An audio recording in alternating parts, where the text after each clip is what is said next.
This one is focusing on the persona of investor, so we can get to know them. And also at the end, we'll use AI to role play as the investor so that we can get the kind of response.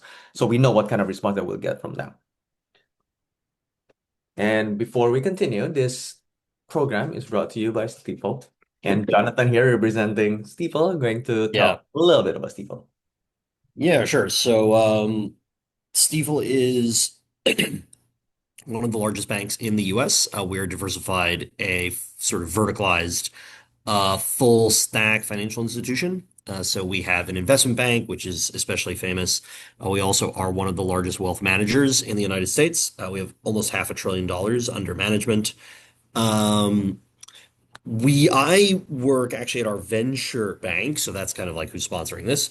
So the venture bank is particularly dedicated to being the depository and commercial bank for early stage startups. We also, so basically, we deposit your money, we pay yield, we do treasury, we do other types of asset-based financing, depending on kind of your needs. We also provide venture debt. So these are loans given to early stage companies to provide them with additional runway. Also helps founders and shareholders maintain more ownership of the company.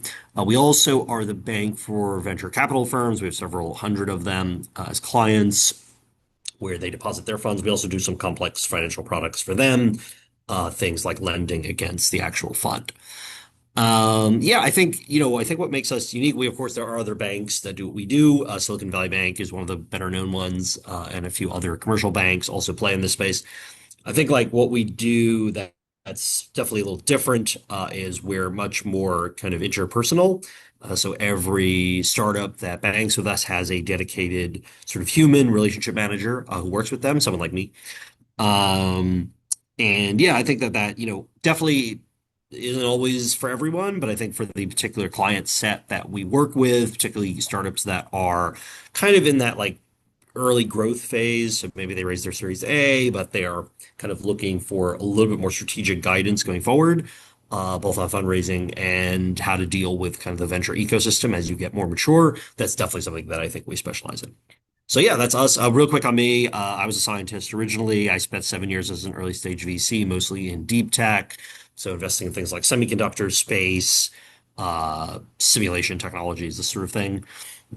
And yeah, it's currently at Stifel. I'm one of the RMs. So I do a lot of relationship management, and I also work on our kind of internal tech stack.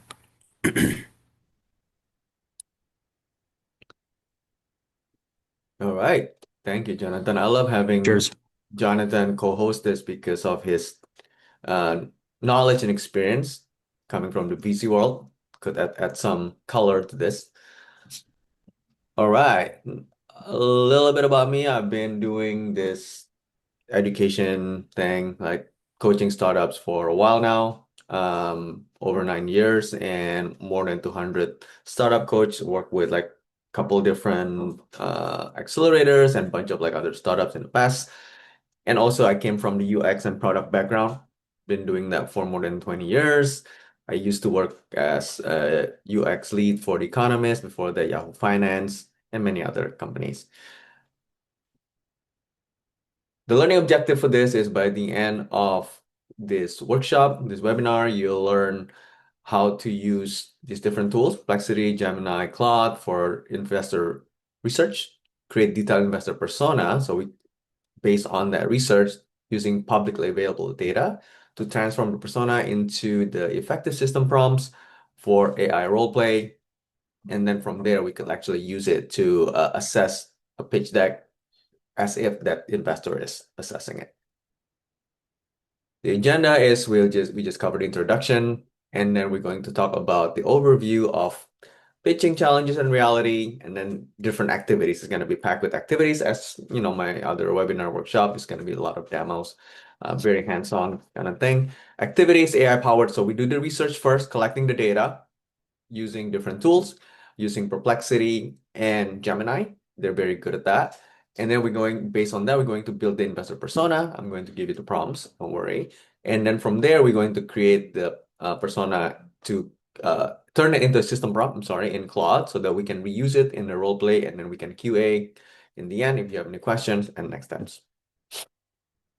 Pitching reality check. So this is something that, a lot of times when I work with investors, oh, no, I'm sorry, with startup founders, is very shocking for a lot of them. They're like, what? They only spend this much time?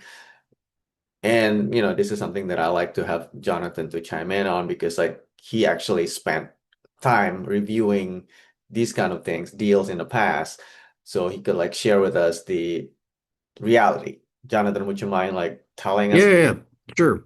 I mean, I think like there's a lot more that goes into like interacting with investors, right? Whether they are formal venture capitalists, right? So they actually run a venture capital firm and they all they do all day is talk to startups and make investments, varying up to kind of angel investors, right? Who are essentially either not always high net worth individuals, but often are. But even if they're not, they're just people who invest. Like I'm an angel investor, for instance, I invest in like the early stage stuff. Like um, you kind of want to approach them first of all differently.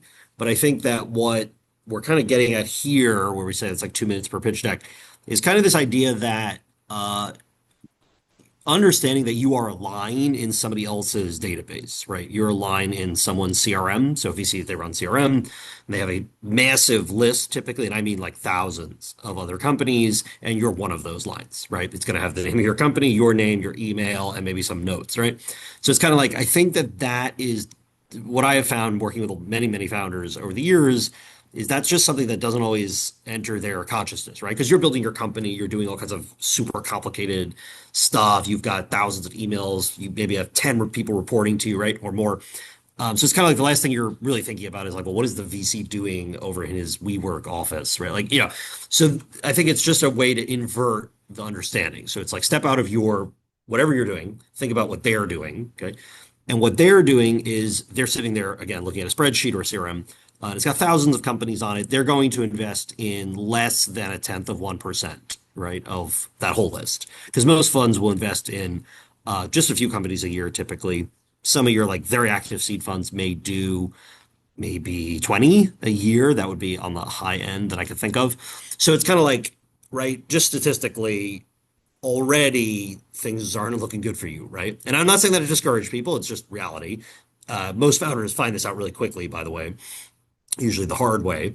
But okay, so like understanding that, it just means that you need to communicate very clearly, very quickly, right? So it is you hear an elevator pitch, right?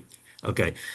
Um, Unfortunately, that works if you're in an elevator and you actually get the VC in the elevator. Famous stories about this. Obviously, you can go look up online. But like normally, you're not going to have even that opportunity necessarily, right? You're not going to have a verbal repartee with them. So you have to do it with usually, a pitch deck of some sort of graphical, visual, or email oriented communication. And so I think, a lot you should put a lot of thought into how you do that, right? Because that is oftentimes the only thing that they will see. I think another quick thing I'll add here, I don't want to go on too long, but like one thing I'll add is so first, by the way, so I confirm Danny's obviously right. They will spend very, very limited time looking at your deck. Okay. So if you have this fancy 20-page slide deck, they may, yes, oftentimes they will look through the whole thing, but like if you go to a PDF, right, the scroll wheel, like that's how they're going to look at it. Okay. It's going to be like they're going to scroll through it really quickly. So it'll be like, boom, we'll go all the way down. Okay. So that's how they will read the deck, right? So I think keep that in mind, right? And again, some of this is kind of like just knowing it. There's not that much you can do about it, right? Like that is how they're going to read it. There's probably no way to prevent this. I have seen some startups will kind of invert this a little bit. They'll make like a video of them talking. You'll see this. Jury's out on whether that's good or not, right? Sometimes I could see it as well. I have a video. I'm talking for that. If I see a video, I skip it. Or I sometimes it works. It also kind of depends on what you do, right? Certain startups lend themselves better to video and that kind of media. Anyway, I think the last thing I'd say to keep in mind here is if you are interested in like really legitimately like fundraising and you are going to approach start VC firms, it's worth noting like who's going to read it, right? So oftentimes it's actually being read by an analyst on the team or an associate. It's not really the decision maker usually. Now that's not uncommon in most, I think, firms, but it's something that's not always obvious when you're kind of you're on the website for an investor or somebody connected you with an investor. You figure, okay, well, I'm emailing the investor, right? That's usually not actually what's happening. So someone on the team will look at it. It's usually their job. They're doing what we call sourcing. So they're the ones looking for all the stuff, looking through all the companies, talking to all the founders. It is usually done by a more junior person. Mm. And again, so when you're trying to invert the logic, right, to reverse engineer it, you want to stand out to that person, want them to tell their boss, right? So it's kind of like this is often the chain. And this is true, by the way, throughout the kind of the investing world. It's not just VC, but like typically you need to attract the attention of kind of that person, right? Remember, if that person passes on you, they just skip it. Oftentimes, you never see it. Like years, they will That's the find out gatekeeper, that, right? oh, this company called Airbnb. Yeah, yeah, yeah. So Mm. like years later, sometimes, a GP, a fund leader, will find out that like, the analyst saw this company called Zoom and they just skipped it. I've heard some bad stories about that, right? Because then they're wondering, well, what are you doing? Like, well, you skipped on Zoom. Like, okay. So anyway, so my point is understand the audience. The audience is not necessarily who you think it is. Keep the communication targeted as best you can, or if you don't know the exact targeting, keep it simple and very like clear. Okay, like, and then the last thing I will say is whatever you do, video, deck, elevator pitch, doesn't matter. Make sure that me as an investor, I mean, frankly, anyone, but especially make sure that an investor, whether it's the analyst or the GP, make sure they know what you do. This is surprisingly problematic. And I think, Danny, we had a whole pitch session, I recall, this was a few months ago, where it was a contest, pitch contest, kind of standard format, but like people were pitching. And like, yeah, it's often the case that you'll watch a pitch, you have no idea what the company does. That's a very bad sign, by the way. Like if we have no idea what you do, and that's when you have like 5 minutes and it's live, you're pitching. Like if we still don't know what you do, you're That's not what happened. probably you're not going anywhere. So make sure, yeah, that we know what you do. That's all I got. Thank you. I think that was very, very insightful. I think the first time I heard you talk about it, Jonathan, was actually at that pitch contest when you said that actually it's normally not the decision maker who's going to look at your deck first. It's going to be the analyst first, and you need to give them something to look good in front of their bosses.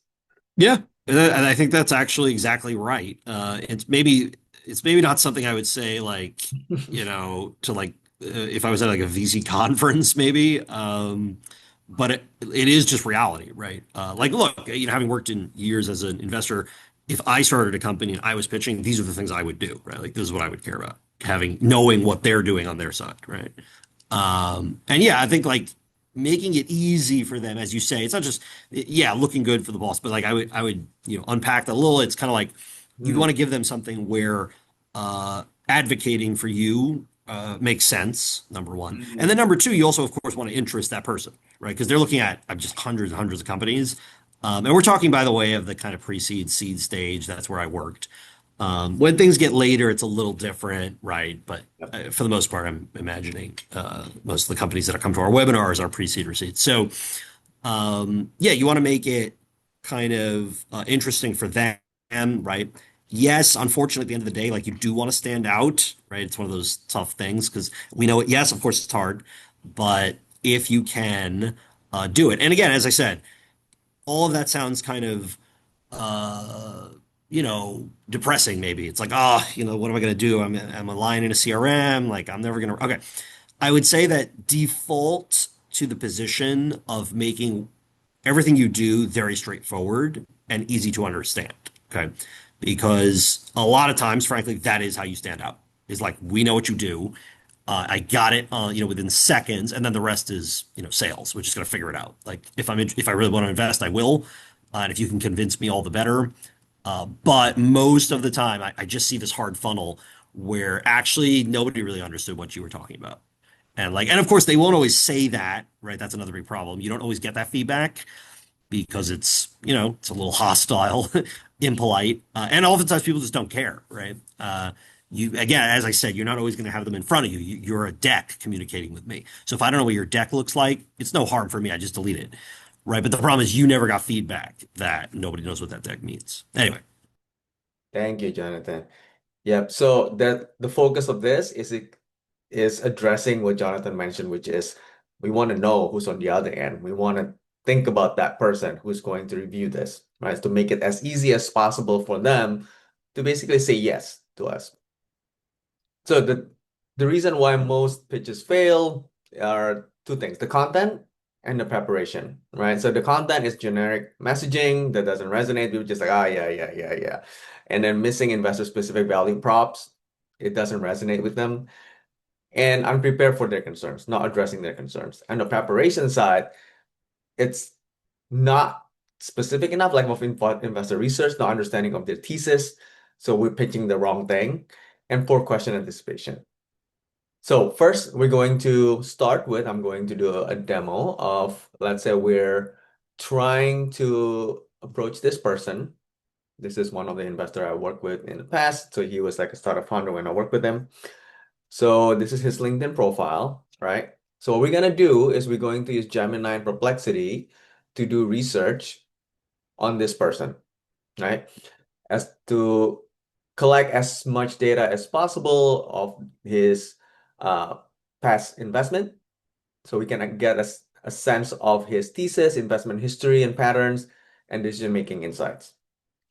And this is, I'm going to drop the prompt in the chat if you want to follow along. So I'm going to use both Gemini. I'm not going to use the deep research, by the way, because normally with this, the deep research could yield better result, but for something like this, it's normally good enough. And for rule of thumb, normally I just start with the normal thing for the research. And then if I feel like I need to dig deeper into certain thing and I want to make sure that the data is really solid and there are certain things that needs to be connected in terms of the different data points, that's where I use the deep research. So I'm going to do that with Gemini, and I'm going to do this exact same prompt with Perplexity.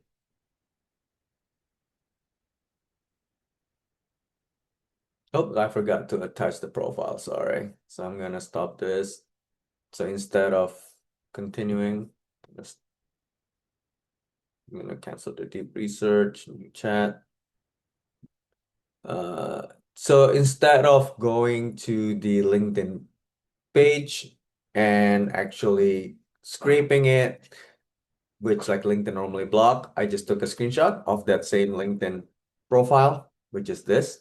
And I'm gonna drop it as an attachment because they have OCR both. And then I'm gonna use the same prompt again. Yeah, I forgot that part. So that should be working now. I'm gonna start a new chat with this.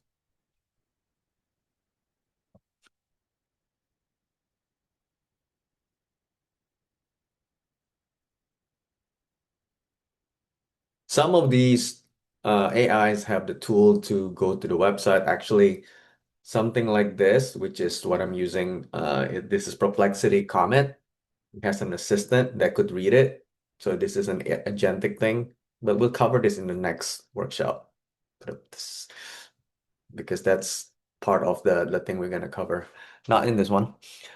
Anyways, so research summary. So it has early stage investor speaker, investment thesis.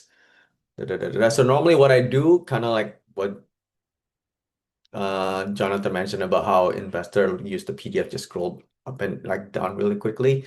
I do that with this like AI stuff as well. Oh, interesting. So Gemini, because it learns that I'm asking it to do research, it's asking me if I want to do the research, but automatically, even though I turn it off. I'm gonna say try again without deep research. Let's see.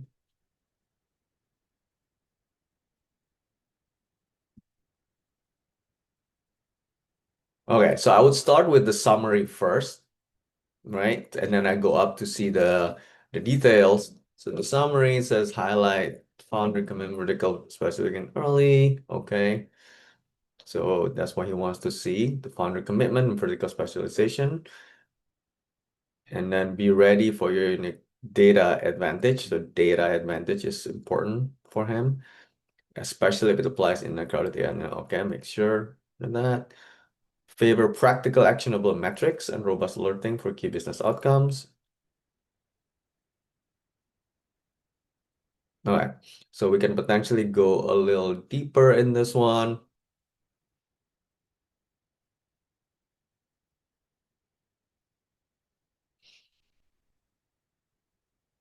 I'm going to go into this, where was it? Recently invested in, because the data will give us an idea of what he's thinking, what he's interested in, right? And his thesis, we can infer from that.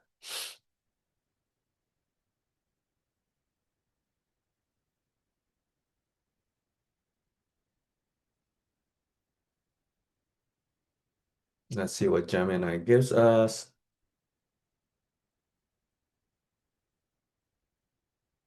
Okay, that's how industry focus is this, real estate and problem. I'm gonna go down to the bottom again.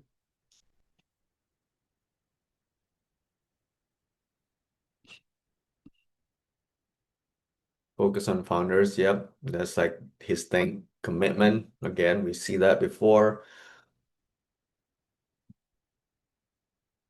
And the other one talk about data, customer development, customer metric, product market fit. One key metric. Okay, scalable solution. Okay, so that checks out. So okay, so this is interesting. We're getting the startup investments via Founders AI and Personal Syndicate. These deals show consistent patterns in B2B SaaS and AI data infrastructure, fintech, and cloud. So he's big into like the data side of things, data infrastructure, business automation platforms. Okay, so we can go a little bit deeper.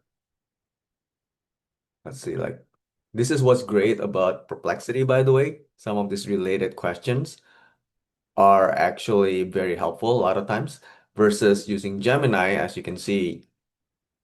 But we can ask the same follow-up question to Gemini. I mean, Gemini included that, I believe. Where was it? Or did on actually it didn't. So I'm going to just ask the same question. So using Perplexity questioning. Oh, welcome, Olga. Then we could follow the train of thoughts there so we can compare the results as well.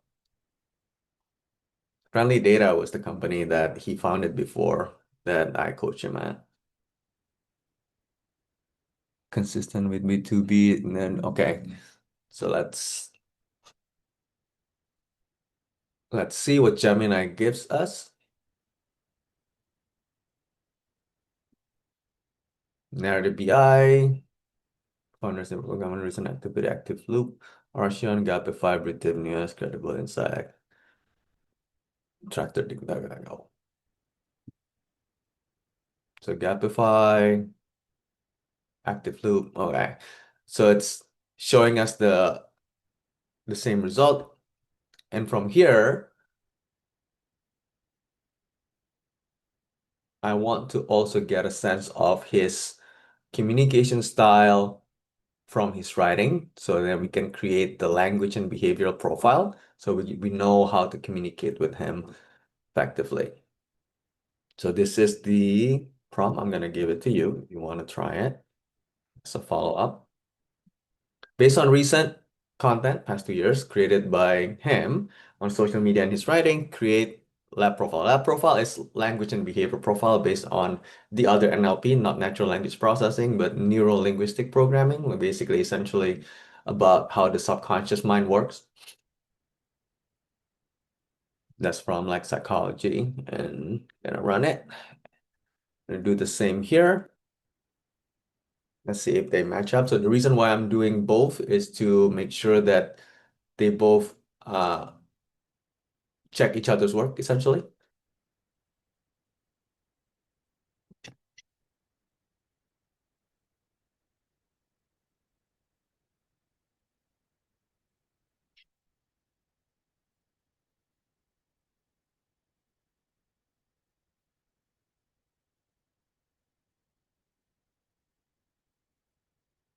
So this would be very helpful for us when we're preparing to communicate with him, whether it's via email, pitch deck, or even like in person, because this gives us an idea of how he thinks. And this helps us be proactive, committed, highlight external validation. We need data. Frame your procedures, connect specific to the broad trend. Let's see if this is the same here. Oh, it's to connect.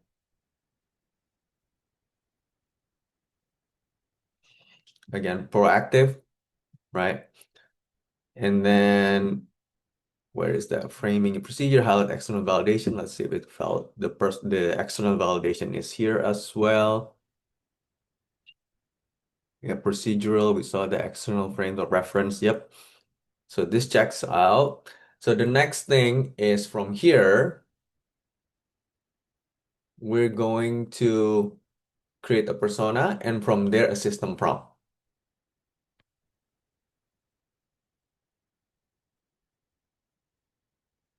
So this is the prompt for that.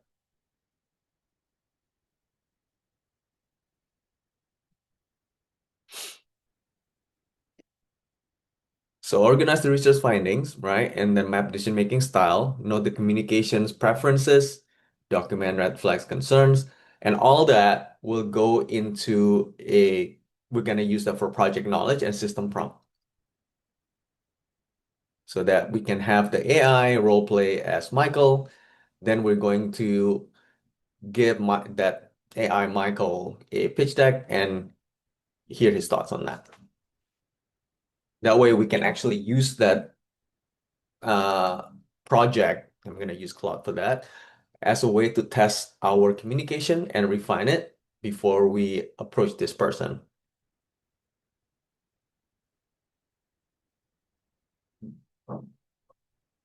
So I'm going to do this only on Perplexity for now because we're seeing the same thing anyways. Yes, towards action.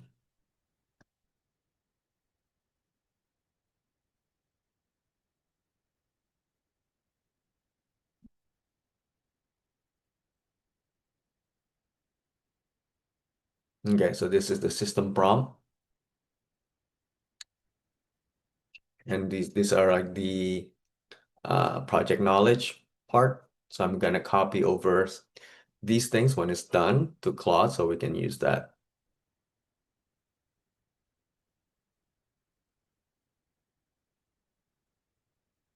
Okay, so we're on Claude now. This is Claude Desktop. I'm gonna create a new project for this. The cool thing about project in Claude is that Michael R. Play is, I'm gonna close this. We have this instruction, which is the system prompt, and the place to drop the files, the knowledge for this. So this too will give a context for the AI to respond to us. So we don't have to explain it every single time. Okay, so I'm going to drop this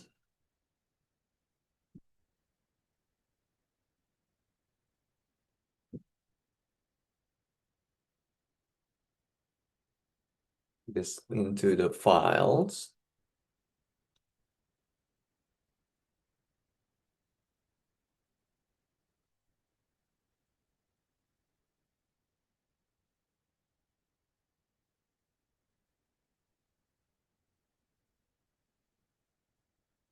And then this is the system prompt for the role play to tell the AI to be this person.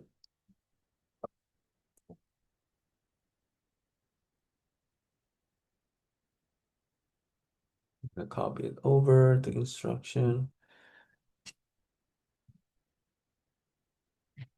You should be able to do this with other LLM as well. Personally, I like uh, Claude for the ease of doing this, and somehow the response is just something that I feel like uh, personally I like the way it responds to me. Hey, what do you think about just gonna do a test first? Let's see what company that he invested in earlier. So I wanna find one.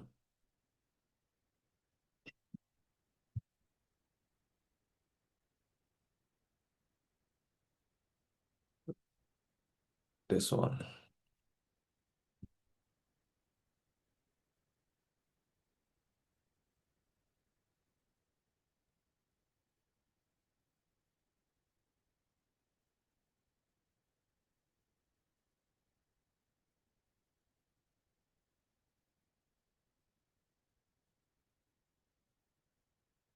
So based on what we gave it, now it's giving us the response as if he was playing the role of Michael. So you would ask about the data, vertical specialization, which are the things that he considers very important, right? Actionable insights, passive monitoring, major business outcome, blah blah blah blah blah. Red flags I'll watch for. So this is a good way to prepare for your conversation with this investor, um, to predict the kind of questions they would ask, because this is based on the data of their past investment. Now, the next thing I'm going to do is I'm going to use this as a way to improve a pitch deck. So this is a pitch deck from a company that I coached in the past. Examples. Okay, this is the pitch deck in PDF. I'm just going to quickly scroll down to show you guys. It's like not much going on here. They don't really include a lot of things. So we're going to see what Michael thinks about this. So I'm going to just drop it here.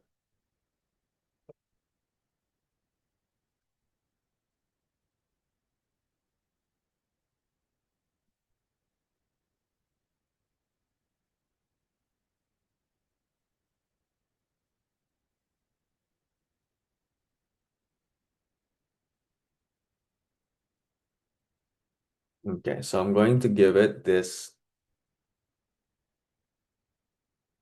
Please review this deck, narrate your thoughts from 0 to 1. 0 equals definite no, 10 definite yes. How would you rate this deck? Uh, I'm gonna add this, review this deck as an early stage investor. Narrate your thoughts for a meeting. So I'm just adding that to be more specific. How would you rate this deck? Why not lower? Where, and then what can I do to increase the rating by 1 point? So I'm going to drop this also in the chat, this prompt,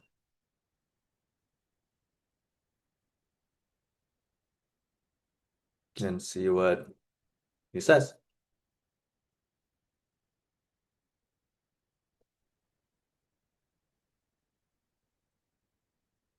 I like asking to narrate their thoughts because it's making it more personal, allowing us to empathize with them better. Um, and this is based on their communication style, based on what they wrote. And also the other thing that I like to do is this rating thing, 0 to 10. So it's normally it's never 10 or it's never 0. The point is not even the number. The number gives an indication whether it's ready or not ready, closer to ready or not ready, to actually move forward and use it.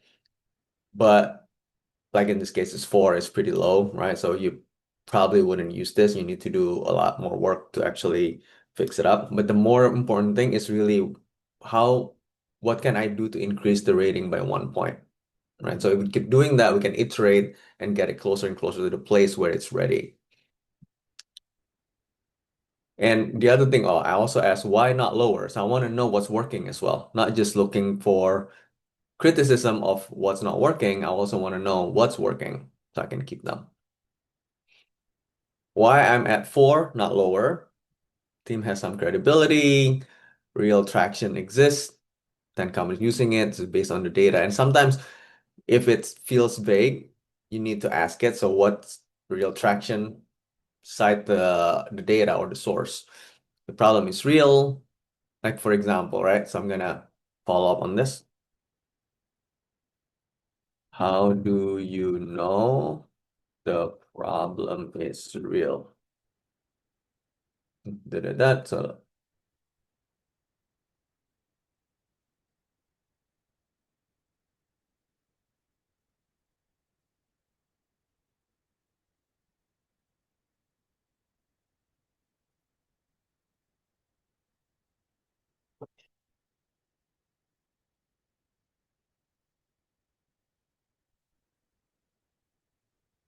So this is interesting. It's like, okay, so this is an assumption.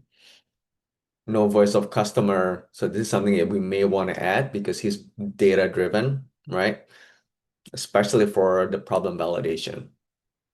So this is to show that sometimes we need to actually question what comes out of these LLMs.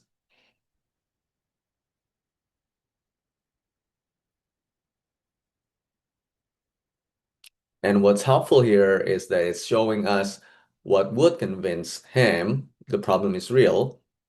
Looks like this. So this could be a template for us to do further research, whether it's quantitative, qualitative, whether it's primary, secondary, you can use these as a way to, okay, so I need to get to that place. No, now we got lower rating.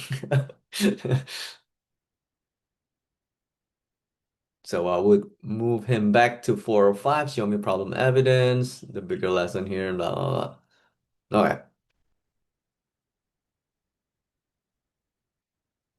So sometimes with this, it gives us so much, right? They're like, oh, I don't know, this is like a lot. One thing that's helpful is like distill and summarize, please.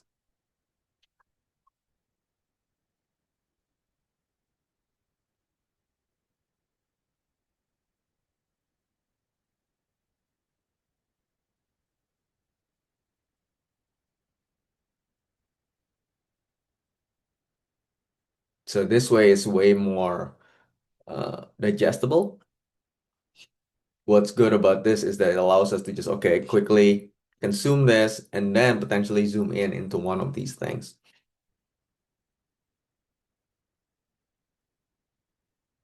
One thing that I like to ask, particularly for pitch deck, is this. Drop it in the chat also. Is there any missing content that affected the rating? I guess you could also use this for like cold email or other communication. Uh, but make sure if you did that, you provide the context of the communication because the depth of that would be different depending on what the method of communication and where you're at with this, with the interaction with the person, right?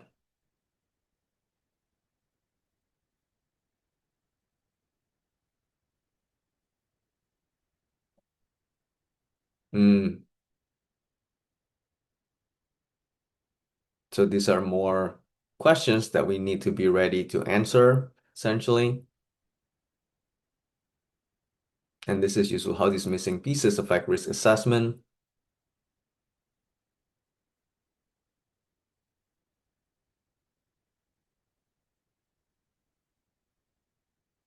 And it's adding some, it's suggesting some slides to add.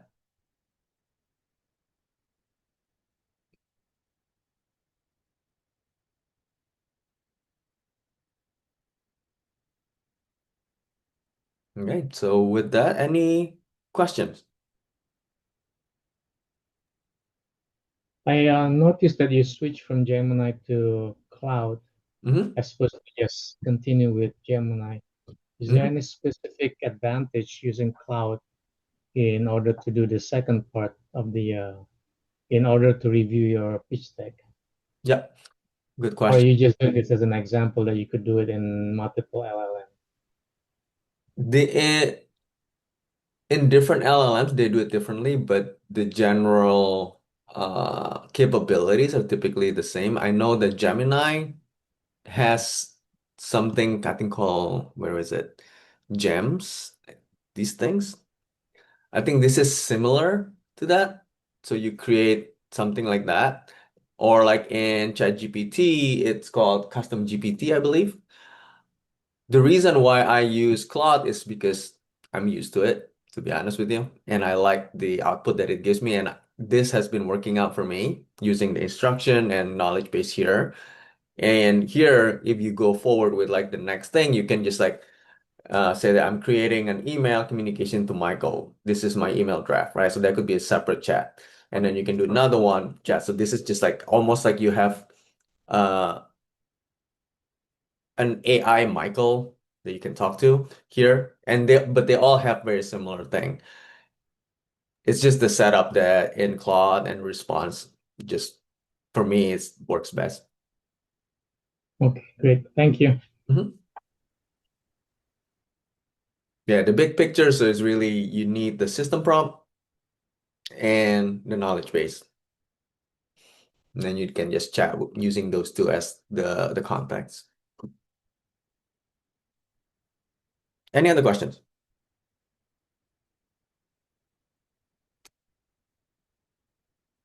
Going once, twice? Okay. So I'm just gonna speed through here. We did all that. So what we covered today, so the reality of investor decision making, AI-powered research techniques using Perplexity and Gemini to check each other's work, persona-driven preparation strategies, and then role playing for better pitch delivery and question anticipation and practice. Thank you.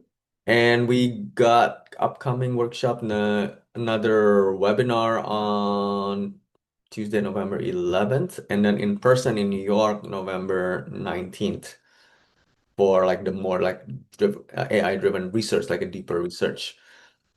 Kind of kind of like what we did today, but more like deeper for like the market validation, most likely. And with that, Jonathan. Yeah, no, that's great, Danny. Yeah, we look forward to, potentially seeing people at the other ones. I'll make sure everybody, if you were invited to this one, you'll definitely get invited to the future ones. So no need to worry about that. Yeah, we also encourage you to come in person. That's always great. We'll see everyone. Yeah, and then I guess the last thing I'd say is if you do have any particular uh questions like that are, specific to either Stifel or startups or potentially even fundraising, I'll put my email right now in the chat. That's me. If you want to reach out, always happy to see if I can help. Yeah, let me give people a couple minutes to grab the email. And also, I just dropped the Yeah. LinkedIn. So if you have questions about AI stuff, any of these that I covered, feel free to reach out. And we'll send the recording a little later through Luma. So you can try again if you missed something and you want to rewatch it. All right. Thank you, everyone.